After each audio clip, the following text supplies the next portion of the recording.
राजधानी लखनऊ के UP press club में आज एक प्रेस कॉन्फ्रेंस की गई है आजाद समाज पार्टी के द्वारा सत्ता परिवर्तन को लेकर के। जैसा कि 2027 चुनाव आ रहे हैं तो कहीं ना कहीं राजनीतिक पार्टियां अपना एक नया एजेंडा लेकर के पब्लिक के सामने नजर आ रहे हैं, जिसमें कि आज उन्होंने कहा कि जो उत्तर प्रदेश सरकार की जो व्यवस्थाएं हैं वो काफी फेल नजर आ रही है।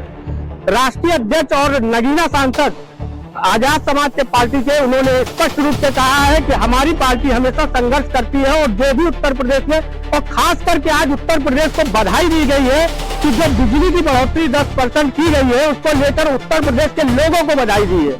आइए जानते हैं क्या है पूरा मामला। लेकिन तमिलनाडु के रिजल्ट के बाद हमारे कार्यकर्ताओं में बड़ा उत्साह, हमारे प्रदेश अध्यक्ष जी, प्रदेश महासचिव जी, हमारे राष्ट्रीय कमेटी के साथी, प्रदेश कमेटी के साथी, प्रदेश के पदाधिकारी, जिला मंडल के पदाधिकारी, विधानसभा सेक्टर बूथ के पदाधिकारी, भाईचारा कमेटी, मिशन 78, अधिवक्ता मोर्चा के साथी इंतजार कर रहे हैं कि यात्रा कब शुरू हो, वो अपना जोर दिखा सकें, वो गांव-गांव जाके लोगों तक अपनी बात रख सकें, इस सरकार की खामियां बता सकें और कैसे सुधर सकती है, नए लोगों को अवसर देना चाहिए, इस बात को रख सकें। मैं बहुत जिम्मेदारी से कह रहा हूं, उत्तर प्रदेश जानता है अभी प्रीपेड मीटर का इशू चल रहा था, किसकी वजह से प्रीपेड मीटर जो है उत्तर प्रदेश में हटे। अगर मीडिया नहीं जानती तो मैं बताना चाहता हूं, लोकसभा में आजाद समाज पार्टी के सांसद ने वो सवाल पूछा मंत्री जी से, मनोहर लाल खट्टर जी से, और उसके रिप्लाई में उन्होंने कहा कि ये ऑप्शनल है, स्वैच्छिक है, रेगुलेटरी नहीं है। और मैंने उनको बताया कि उत्तर प्रदेश की ट्रिपल इंजन की सरकार जबरन लगा रही है, गांव-गांव में, शहरों में प्रीपेड मीटर लगा रही है और आप रोजगार दे नहीं रहे हो।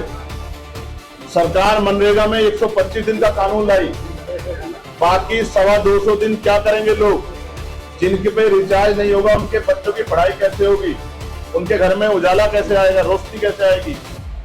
तब मैंने सवाल खड़ा किया, मंत्री जी ने मुझसे विश्वास दिलाते जवाब दिया कि प्रीपेड मीटर स्वैच्छिक है, रेगुलेटरी नहीं है, कोई जबरन लगाएगा, आप हमें रिपोर्ट दीजिए, हम लोग कार्रवाई करेंगे।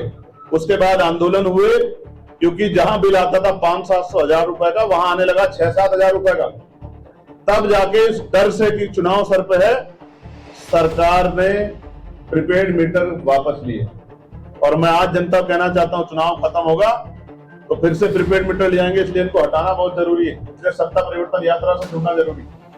मैं बहुत जिम्मेदारी से चीजें कह रहा हूं। मैं आपको ये भी बता रहा हूं, पेट्रोल डीजल चुनाव के समय याद नहीं थे, लेकिन मैं लगातार कह रहा था कि जैसे चुनाव खत्म होगा पेट्रोल डीजल बढ़ेंगे, उनके रेट बढ़ेंगे, बड़े रेट। उत्तर प्रदेश को बचाने के लिए जो सरकार जन विरोधी सरकार है उसको हटाना पड़ेगा। और आजाद समाज पार्टी महापुरुषों के विचारधारा रास्ते को आगे बढ़ाते हुए, स्मार्ट शहर तो बने या नहीं बने, लेकिन गांव तक विकास पहुंचे।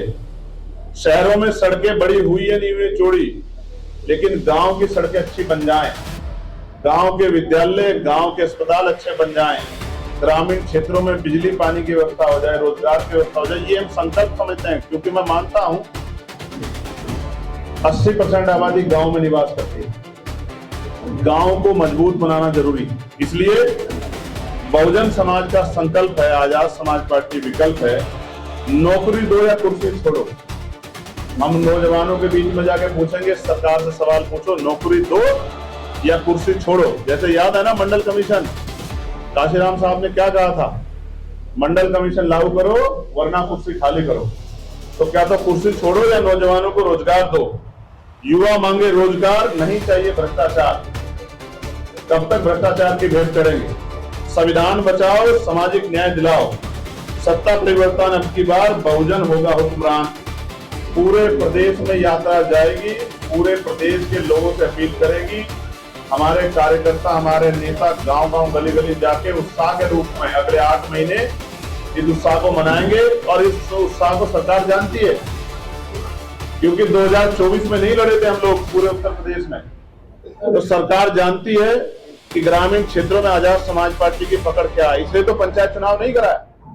क्या दिक्कत थी पंचायत चुनाव न कराने में? क्या सरकार को नहीं पता था कि राष्ट्र पिछड़ा आदर्श पिछड़ा वर्ग आयोग बनाना पड़ेगा? फिर क्या हुआ कि आप नहीं बना पाए? क्योंकि आप चुनाव कराना नहीं चाहते।